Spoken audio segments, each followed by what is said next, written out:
I want to bring in now Senior Fellow of the Foundation for the Defense of Democracies, Benham Ben Taleblu. Thank you so much for joining us. Great to be with you. Thank you. So what do you make of this escalation of the tensions in the region, that these latest attacks and today and in this past week?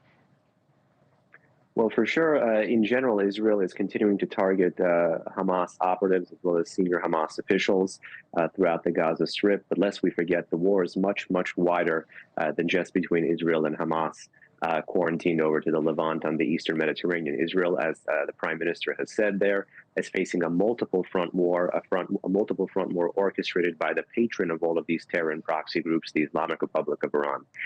And just this past week, after the killing of Ismail Haniyeh in Tehran, presumably by the Mossad, the Israeli intelligence services, the whole spectrum of Iran's political and security elite has been promising revenge, retaliation, bloodlust, in fact, is the word of the week. So it's highly likely that the regime is using this time now to prepare a kinetic or a military option against Israel, much like we saw in April, as well as potentially bringing on more of these fronts like Hezbollah in Lebanon or the Houthis in Yemen online for a more integrated strike. And that's precisely why there are at least 4,000 more U.S. forces in the region, as well as more air and missile defenses being moved into the region as we speak. And Benham, initial reports said that a bomb smuggled into a guest house killed the Hamas leader.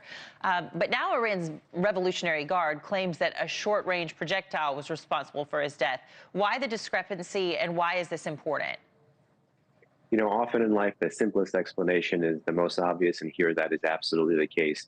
The Islamic Revolutionary Guard Corps, the Ministry of Intelligence, and the vast array of security services this autocratic and Islamist regime have proven to be nothing more than an element of domestic repression against their own people. Foreign intelligence services have punctured this state multiple times. There's been at least 6 assassinations of Iranian nuclear scientists in the past 15 years. At least 3 missile engineers have been killed by allegedly foreign intelligence services. And even you've had a former Iranian minister of intelligence say that no Iranian official should be sleeping soundly at night given this high level of penetration.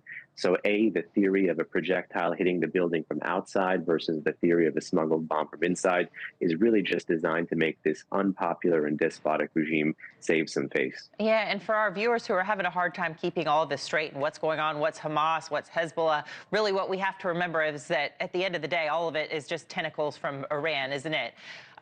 Also, let's get to this. This was a massive intelligence failure on Iran's part, and this isn't the first time an assassination has taken place in their backyard. In fact, a top nuclear scientist was killed. I think that was in 2020. What kind of an impact does this have on Iran's standing in the region? Well, certainly in the region, the regime is not popular, and neither is the regime popular at home. You know, there's a vast chasm between state and society.